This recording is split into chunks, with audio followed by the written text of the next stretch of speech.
प्रिय मित्रों, स्वागत है आपका आपके अपने चैनल स्टडी विद प्रदीप पे। जीएस के इस महत्वपूर्ण श्रृंखला में प्रैक्टिस पेपर की आप सबका स्वागत है। यह महत्वपूर्ण श्रृंखला आपकी सभी परीक्षाओं की दृष्टि से अत्यंत महत्वपूर्ण है। खास करके जो आपके एग्जाम है ईएलटी के, सुपर टीट के, आपके पेट के, वीडियो री एग्जाम, इन सभी परीक्षाओं की दृष्टि से ये पेपर आपका बहुत महत्वपूर्ण है और आप प्रत्येक दिन इसे जरूर सॉल्व किया करें। अपने मित्रों को भी शेयर करिए, लाइक करिए और शेयर करिए। ठीक है, चलिए एक एक करके समझने का प्रयास करते हैं। यहाँ पे पहला प्रश्न जो आपके थंबनेल का प्रश्न है और मैं चाहता हूँ कि आप इसे कमेंट करके आंसर जरूर दें कि ये प्रश्न का आंसर क्या हो सकता है। आंध्र क्षेत्र में यानी आंध्र प्रदेश का जो क्षेत्र था, इस क्षेत्र में वंदे मातरम को और किस नाम से जाना गया, या वंदे मातरम आंदोलन को किस नाम से जाना गया। आपको बताना है कि आंध्र क्षेत्र में वंदे मातरम आंदोलन को किस नाम से जाना जाता था। आपको इसका आंसर बताना है।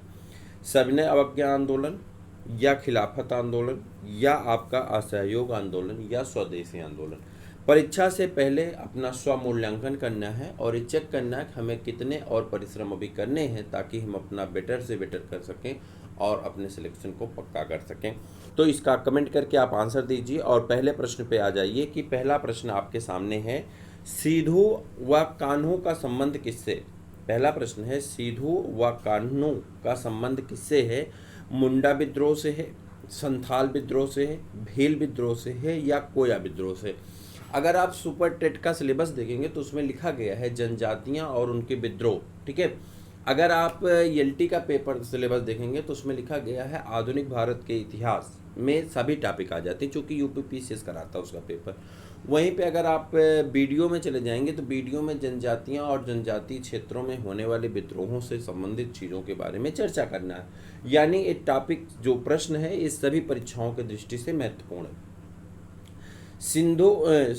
सिद्धू व कान्हू ने वर्ष 1855 में संथाल विद्रोह का नेतृत्व किया था। कौन? सिद्धू और कान्हू, ये जो दो हैं, ये दोनों ने संथाल विद्रोह का क्या किया था? नेतृत्व किया था। कब किए थे? 1855 में संथाल विद्रोह हुआ था और उसका नेतृत्व किसने किया था? सिद्धू और कान्हू ने। ये प्रश्न आपका एग्जामों में पूछा जा चुका है, आगे भी पूछा जाएगा। अगर आपसे पूछा जाए कि संथाल विद्रोह का कौन सा क्षेत्र था तो आप कहेंगे यह आंदोलन छोटा नागपुर कि जमींदार जो प्रथा थी उसके खिलाफ, जमींदारी प्रथा के खिलाफ शुरू हुआ था। यह आंदोलन कौन सा? संथाल आंदोलन। और कहाँ से शुरू हुआ था? छोटा नागपुर में शुरू हुआ था, जब प्रथा के खिलाफ प्रारंभ किया गया था। और इसका जो विद्रोह करने वाले थे, यानी जो इसके संथाल विद्रोह का संबंध नेतृत्व किए थे, वो कौन थे? सिद्धू और कान्हू। फिर से एक बार अगर हम ध्यान दें तो सिद्धू और कान्हू का संबंध कहाँ से है? संथाल विद्रोह से। और संथाल विद्रोह का संबंध कहाँ से? छोटा नागपुर क्षेत्र में। संथाल विद्रोह किस चीज़ से संबंधित है? तो जमींदारी प्रथा के खिलाफ किया गया यह विद्रोह था। मुझे उम्मीद है कि इससे प्रश्न अगर पूछा जाएगा तो अब आपका कभी गलत होने वाला नहीं।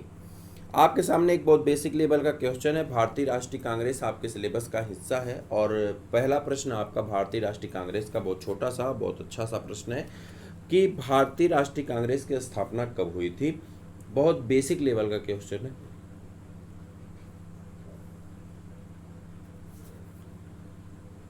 अगर बात करें भारतीय राष्ट्रीय कांग्रेस की स्थापना जो है 1885 ईस्वी में हुई थी। आपको आंसर दिखाई पड़ रहा होगा, किया गया था। कांग्रेस की स्थापना के समय भारत का गवर्नर जनरल कौन था? आपसे अगर पूछा जाए भारत जब ये कांग्रेस की स्थापना हुई थी 1885 में, उस समय भारत में गवर्नर जनरल कौन था? अगर हम पूछ लें तो गवर्नर जनरल कौन था तो आप कहेंगे डफरिन था। कौन था उस समय भारत का गवर्नर जनरल? कौन था? डफरिन था। ये प्रश्न पूछा जा चुका है, याद रखिएगा। भारत में जब कांग्रेस की स्थापना होती है उस समय भारत का गवर्नर जनरल कौन था? लॉर्ड डफरिन था।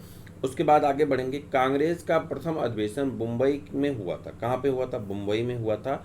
और इसमें व्योमेश चंद्र बनर्जी, ठीक है, इसके प्रथम अध्यक्ष नियुक्त किए गए थे। A.O. ह्यूम के द्वारा स्थापना की गई थी। प्रथम अध्यक्ष के रूप में व्योमेश चंद्र बनर्जी को बनाया गया था। यानी प्रथम अध्यक्ष कौन थे? व्योमेश चंद्र बनर्जी थे। उस समय जो गवर्नर जनरल था कौन था? लॉर्ड डफरिन था। और ये घटना कब की है? ये घटना है 1885 ईस्वी की, जब भारतीय राष्ट्रीय कांग्रेस की स्थापना की गई थी। मुझे उम्मीद है कि ये 4 प्रश्न जो आपने यहाँ से सीखा वह आपके लिए बहुत महत्वपूर्ण है और आप उन्हें याद रखेंगे ताकि आपके आने वाले एग्जामों में उससे लाभ उठा सकें। चलिए, पूछा जा रहा है कि वर्ष 1857 की क्रांति को सिपाही विद्रोह तथा भारत का प्रथम स्वतंत्रता संग्राम, ये सुनता नहीं होगा, स्वतंत्रता होगा, क्या होगा? स्वतंत्रता संग्राम होगा। स्वतंत्रता संग्राम कहा जाता है। कह रहा है कि जो है भारत का प्रथम स्वतंत्रता संग्राम कहा जाता है। समान घटनाक्रम के पीछे अलग अलग नाम होने का क्या कारण है? फिर से बताइए। जैसे प्रश्न क्या पूछ रहा है, मैं आपको ऐसे संक्षेप में बताऊं। कह रहा है कि 1857 की जो क्रांति हुई इस क्रांति को दूसरे नाम से भी जाना जाता है और उसका नाम था भारत का प्रथम स्वतंत्रता संघर्ष। अब मैटर ये, भारत का प्रथम स्वतंत्रता संघर्ष और 1857 की क्रांति, इसे 2 नामों से जाना जाता है, जबकि दोनों घटनाक्रम का संबंध एक ही चीज़ से है। तो इसे 2 नामों से क्यों जाना जाता है, इसके पीछे का कारण क्या है वो आपको बताना है। इसके पीछे का कारण अगर आप बताने चलेंगे तो इसके पीछे का कारण क्या है आप जल्दी से बता दीजिए। मैं उम्मीद करूंगा कि आपका आंसर सही आएगा। जल्दी बताइए।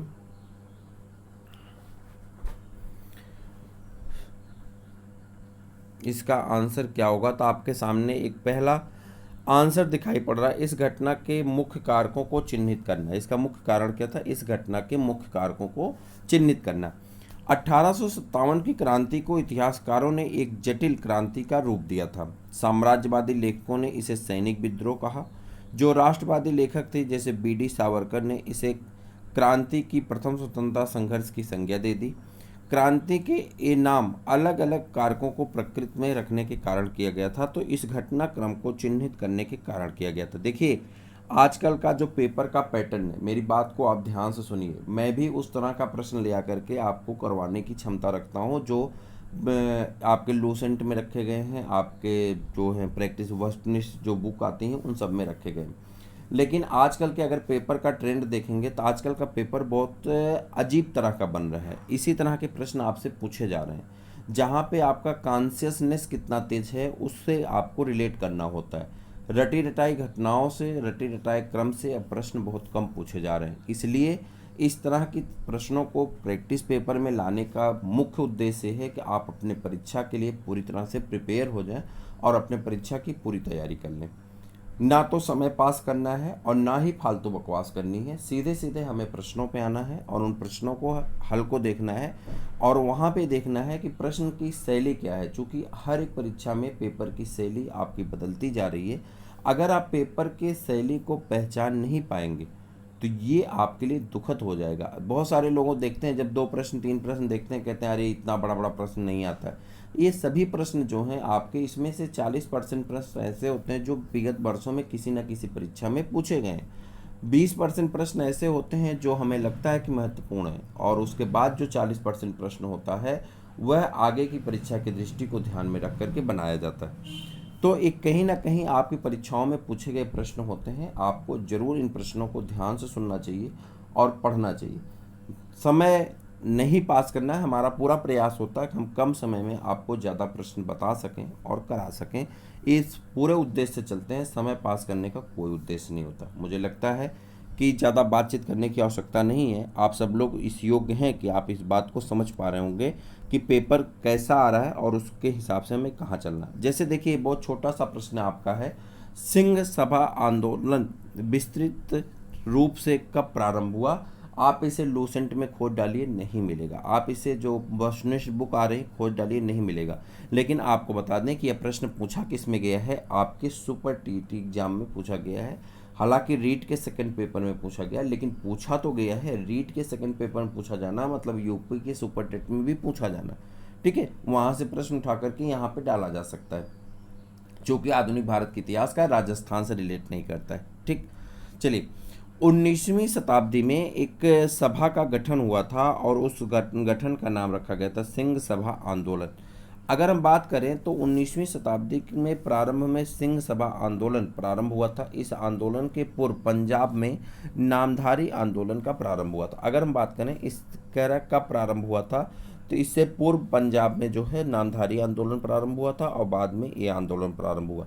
घटना पंजाब की है, लेकिन पूछा गया है रीट सेकंड पेपर में, तो आप खुद समझ सकते हैं कि कोई भी पेपर कहीं भी पूछा जा रहा, यानी पंजाब में भी कोई पेपर हुआ होगा, उसमें पूछा गया होगा और फिर उसके बाद रीट वालों ने वहाँ से कॉपी कर दिया, वहीं से उठा करके सुपर टेट वाले यहाँ पे यूपी में कॉपी कर देंगे और फिर आप कहेंगे कि रिपीटेड प्रश्न तो था लेकिन हमसे गलती हो गई।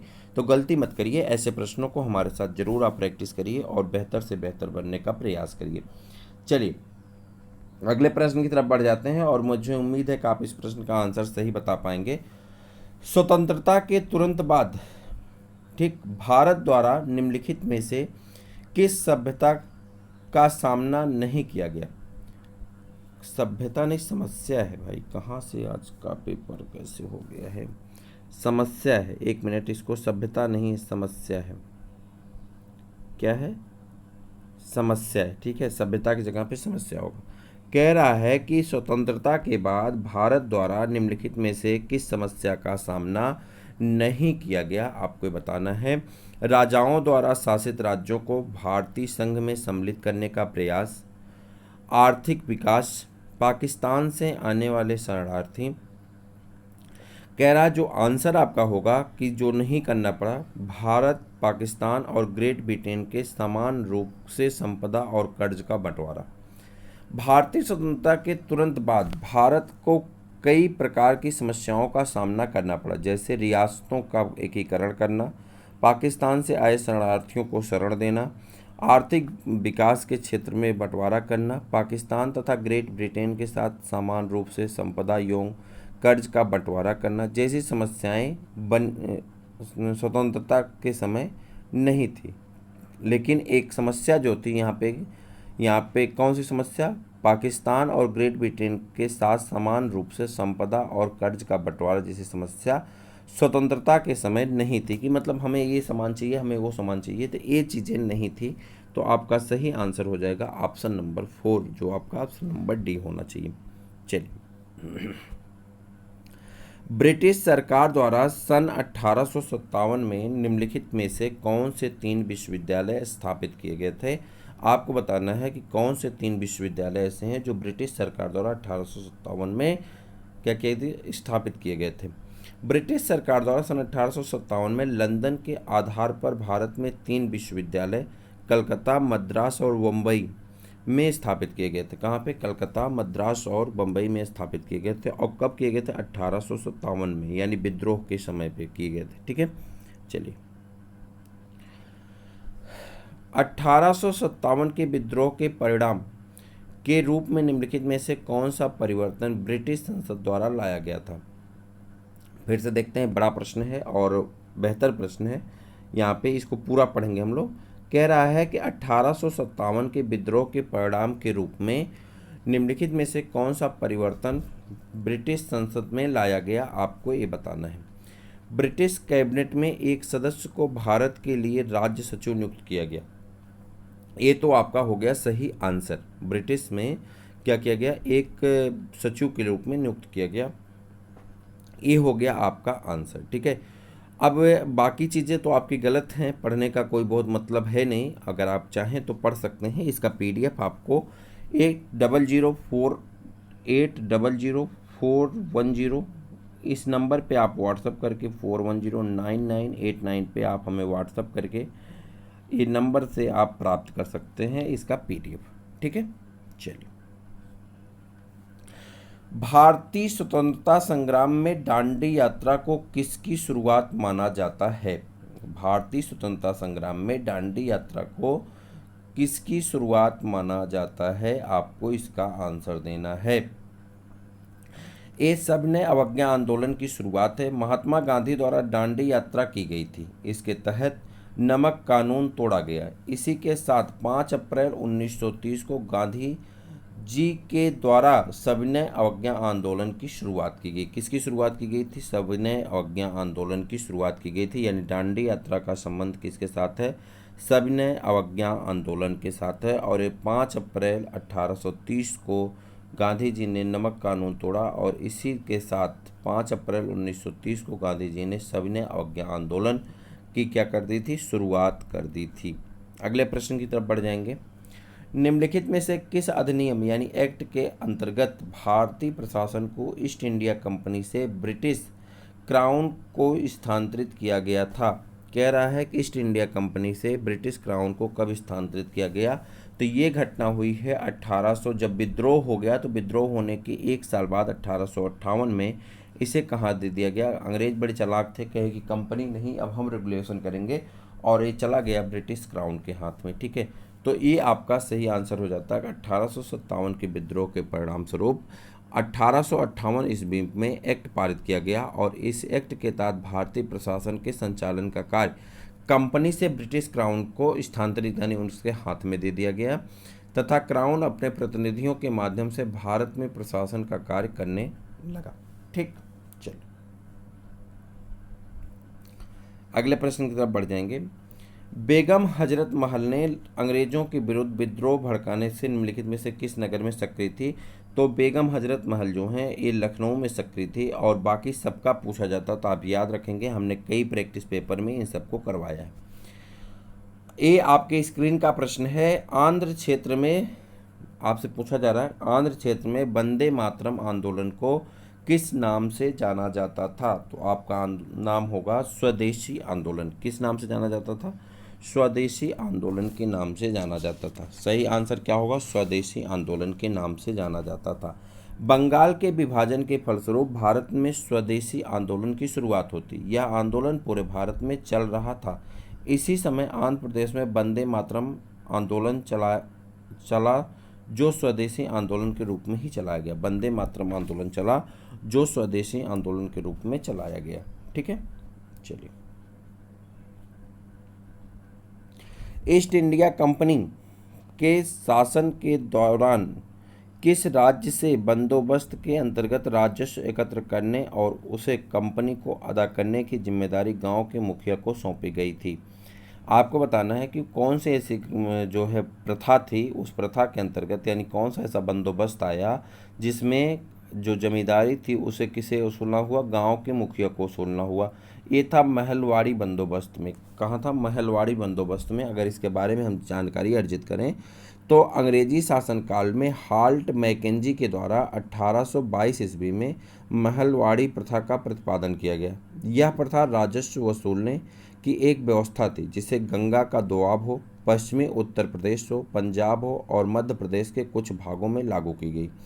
इस व्यवस्था के अंतर्गत कंपनी गांव के मुखिया के साथ राजस्व के लिए अनुबंधन करते थे तथा गांव का राजस्व वसूलने का जिम्मा और जिम्मेदारी या दायित्व मुखिया को दे दिया जाता था। यानी एक कहाँ पे सक्रिय था? ये सक्रिय था गंगा के दोआब में, पश्चिमी उत्तर प्रदेश में और पंजाब तथा मध्य प्रदेश में। ठीक है, अगर बात करें ये किसके द्वारा, अंग्रेजी शासन में किसके द्वारा ये लगाया गया था महलवाड़ी प्रथा? तो लगाया गया था हाल्ट मैकेंजी के द्वारा और ये 1822 की घटना होती है।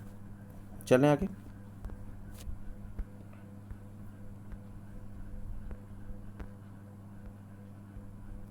सहायक संघ के अंतर्गत ईस्ट इंडिया कंपनी ने राज्यों से भारतीय शासकों को बाध्य किया। सहायक संघ के अंतर्गत ईस्ट इंडिया कंपनी ने राज्यों को भारतीय शासकों को बाध्य किया। किसके लिए बाध्य किया था? फिर से सुनिएगा।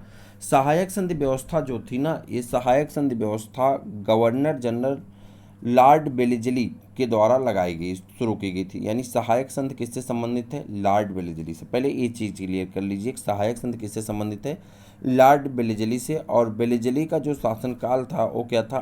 1758 से लेकर के 1805 तक का। ठीक, इस व्यवस्था के अंतर्गत सहायक संघ स्वीकार करने वाले राज्यों की कोई स्वयं की स्वतंत्रता शक्ति नहीं थी। यानी जो सहायक संधि को स्वीकार करता था उसकी स्वयं की कोई स्वतंत्रता शक्ति नहीं थी, परंतु कंपनी द्वारा उन्हें सुरक्षा प्रदान की जाती थी तथा इसके लिए राज्य द्वारा कंपनी को धन दिया जाता था जो सुरक्षा के बदले में होता था। तो उनकी कोई स्वतंत्रता नहीं थी, परंतु केवल कंपनी द्वारा सुरक्षा प्राप्त कर सकेंगे और उसका रखरखाव का खर्च उन्हें वहन करना पड़ता है। तो ये सही आंसर आपका ऑप्शन नंबर क्या हो गया था? ऑप्शन नंबर 2 आपका सही आंसर है।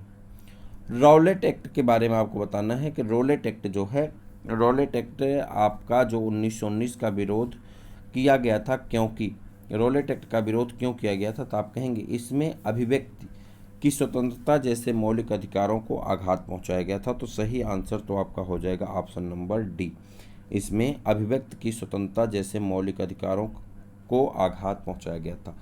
रॉलेट एक्ट अधिनियम 1919 को काले कानून की संज्ञा दी जाती है। इस अधिनियम को बिना वकील, बिना दलील और बिना अपील का कानून भी कहा जाता है।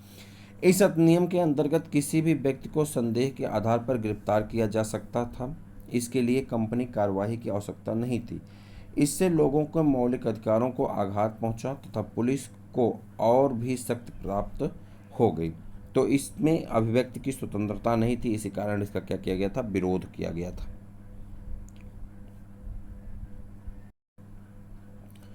अंग्रेजों की सर्वोच्चता नीति के संबंध में निम्नलिखित कथनों में से कौन सा कथन सही है, आपको बताना है। देखिए यहाँ पे कई कथन दिए गए, मैं डायरेक्ट आपको आंसर पे ले चलूँगा, बहुत बड़े बड़े कथन हैं तो कोई बहुत मतलब निकलता नहीं है।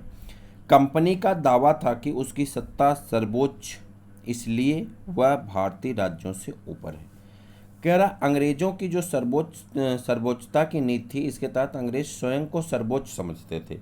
इसके पीछे का कारण था, जैसे अपने यहाँ उत्तर प्रदेश में क्या होता है या हमारे दिल्ली बेल्ट में क्या होता है कि तुमको पता है मैं कौन हूँ, तो सामने वाला अगर थोड़ा सा डर गया, धमक गया ना, तो वो तुरंत विधायक के चच्चा निकल जाएंगे, वो मैं विधायक का बेटा हूँ। अभी उनको खुद नहीं पता विधायक कौन उनके क्षेत्र का, लेकिन उनका बेटा बन जाते हैं। तो वही चीज़ अंग्रेज़ों को लगती थी कि हमारी सत्ता तो बहुत बड़ी है, हम तो कई देशों के ऊपर कब्जा किए हैं, हम बड़े लुटेरे हैं, हम मतलब हैं दलिद्र नीच प्रवृत्ति के लोग हैं। तो इसलिए उन्हें लगता था कि हम बहुत बड़े हैं, हमारी सत्ता बड़ी है, हम बहुत देशों में कब्जा कर रखे हैं। तो इस बात का उन्हें गुरूर रहता था, इसलिए उन अपने आप को सर्वोच्चता की नीति में अपने आप को सर्वोच्च मानते थे। तो कंपनी को यह दावा था कि उसकी जो सत्ता है वो सर्वोपरि है, यानी सर्वोच्च है, इसलिए वह भारतीय राज्यों के ऊपर है और ये भारतीय राज्यों के ऊपर उसका कानून ही चलेगा। 20 मार्च 1857 को बैरकपुर में अपने अफसरों पर हमला करने के आरोप में निम्नलिखित में से किसको फांसी पर लटका दिया गया था। देखिए अब ये प्रश्न आपको सीधे सीधे पूछा जाता है कि कौन जो 1857 का विद्रोह किया, लेकिन यहाँ पे देखिए कैसे पूछा गया कि 20 मार्च 1857 को बैरकपुर में अपने अफसरों पर हमला करने के आरोप में निम्नलिखित में से किसको फांसी पर लटका दिया गया, आपको बताना है। किसको? मंगल पांडे को सभी लोग जानते हैं। 20 मार्च 1857 को बैरकपुर के मंगल पांडे को अपने अफसरों पर हमला करने के आरोप में 8 अप्रैल 1857 को फांसी पर लटका दिया गया और 1857 की क्रांति में यह प्रथम मृत्युदंड की सजा हुई थी। ठीक, आगे बढ़ जाते हैं। अगला प्रश्न है आपका, यहाँ पे क्या कहते हैं, ब्रिटिश सरकार ने सन 1927 ईस्वी में भारत में अपनी अगुवाई में साइमन कमीशन भेजा, जिसका विरोध किया गया। क्योंकि साइमन कमीशन का विरोध किया गया था, इस बात के लिए किया गया था कि इस आयोग में कोई भी भारतीय प्रतिनिधि नहीं था, इसीलिए साइमन कमीशन का क्या किया गया था, विरोध किया गया था। जो साइमन कमीशन आया था ब्रिटिश शासन में 1919 में भारत में लागू किए गए मॉन्टेगू चेम्सफोर्ड सुधार की समीक्षा के लिए 1927 में साइमन कमीशन भारत आया। इस कमीशन में एक भी भारतीय प्रतिनिधि नहीं था, इसलिए इस कमीशन को व्हाइट मैन कमीशन कहा गया तथा इस कमीशन का विरोध किया गया। क्यों? और इसे कहा गया, नारा लगाया गया, साइमन गो बैक। क्या नाम दिया गया नारा का? साइमन गो बैक का नारा दिया गया। साइमन कमीशन का विरोध करते समय हुए लाठीचार्ज में लाला लाजपत राय घायल हुए थे और बाद में उनकी मृत्यु हो गई थी। ये प्रश्न पूछा जाता है कि कौन सा ऐसा कमीशन था जिसे व्हाइट मैन कमीशन कहा जाता, तो वह है साइमन कमीशन 1927। अगर आपसे पूछा जाता है साइमन कमीशन गो बैक ये नारा किसका है, तो साइमन गो बैक, वो तो नाम में ही पता चल जाएगा। और मृत्युदंड जो मिली, इनकी मृत्यु हुई थी किसकी, लाला लाजपत राय की, किस कमीशन का विरोध करते हुए, जो है चोट लगने से लाला लाजपत राय की मृत्यु हो गई थी। तो आप कहेंगे साइमन कमीशन जो 1927 में आया था, इसी का विरोध करते हुए लाला लाजपत राय की क्या हो गई थी, मौत हो गई थी। चलें आगे। 1906 में हुए सोग्राम संगमा, 1906 ईस्वी में हुए सोग्राम संगमा के विद्रोह का कारण क्या था, आपको बताना है कि विद्रोह का कारण क्या था। विद्रोह, विरोध नहीं, ये क्या क्या लिखा हुआ है आज के पीडीएफ में।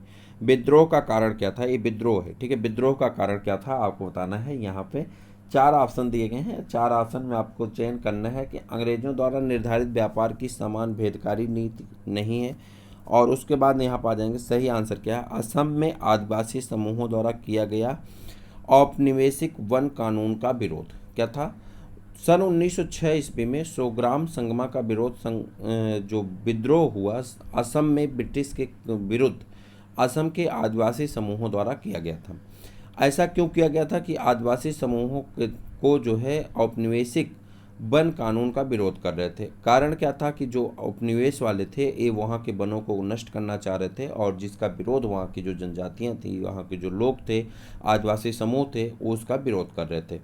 औपनिवेशिक वन कानून से आदिवासी समुदाय की संस्कृतियों का क्षरण हो रहा था तथा उनको जीवन निर्वाह में कठिनाई महसूस होने लगी थी। अतः अपने संस्कृति और जीवन की रक्षा के लिए असम तथा अन्य स्थानों पर आदिवासी समूहों द्वारा ब्रिटिश राज में विद्रोह किए गए थे, और इसी में से एक विद्रोह आपका यह भी है। सोग्राम संगमा कहाँ से संबंधित है, असम से संबंधित है, और असम के आदिवासियों द्वारा किया गया था। और किसके लिए किया गया था कि जो जंगल था उसे औपनिवेशिक सत्ता वाले नष्ट करना चाहते थे, जिसकी वजह से यह विरोध हुआ था। और इस विरोध का सही आंसर असम में आदिवासी समूहों द्वारा किया गया औपनिवेशिक वन कानून का विरोध था।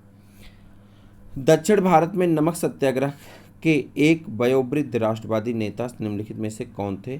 तो आप कहेंगे दक्षिण भारत के नमक सत्याग्रह के एक वयोवृद्ध नेता जो थे सी राजगोपालाचारी थे। दक्षिण भारत यानी तमिलनाडु में नमक सत्याग्रह के एक वयोवृद्ध राष्ट्रवादी नेता सी राजगोपालाचारी थे, जिन्होंने तिरुचेनगोंडा आश्रम से तिरुचिरापल्ली में वेदारण्यम तक नमक यात्रा की थी। महात्मा गांधी 12 मार्च 1930 को ऐतिहासिक नमक यात्रा की शुरुआत साबरमती आश्रम से की थी तथा 24 दिन तक बाद 5 अप्रैल 1930 को दांडी में सांकेतिक रूप से नमक कानून तोड़ा। यहीं से सविनय अवज्ञा आंदोलन की शुरुआत होती है। लेकिन आपसे पूछ रहा दक्षिण भारत में, तो आप कहेंगे सी राजगोपालाचारी, और ये वयोवृद्ध नेता थे। इन्होंने तिरुचेनगोंडा आश्रम से तिरुचिरापल्ली के वेदारण्यम नामक स्थान तक की यात्रा की थी। ठीक है, चलिए। औपनिवेशिक शिक्षा पर गांधी जी के विचारों के संबंध में निम्नलिखित कथनों में से कौन सा कथन गलत है, आपको ये बताना है। औपनिवेशिक सत्ता की गांधी जी के विचारों में से कौन सा कानून जो है आपका अलग है, आपको इसके बारे में बता देना। जल्दी से बताइए सही आंसर क्या होगा। अंग्रेजी शिक्षा में पढ़ने और लिखने की अपेक्षा मौखिकता पर ध्यान दिया गया था, जो कि गलत था। सन 1800 नेक्स्ट प्रश्न है आपका। सन 1856 में, कहाँ पे, सन 1856 में निम्नलिखित गवर्नर जनरलों में से किसने यह निर्णय लिया था कि बहादुर शाह जफर आखिरी मुगल बादशाह होंगे और उनकी मृत्यु के बाद कोई भी उनका वंशज बादशाह नहीं बनेगा।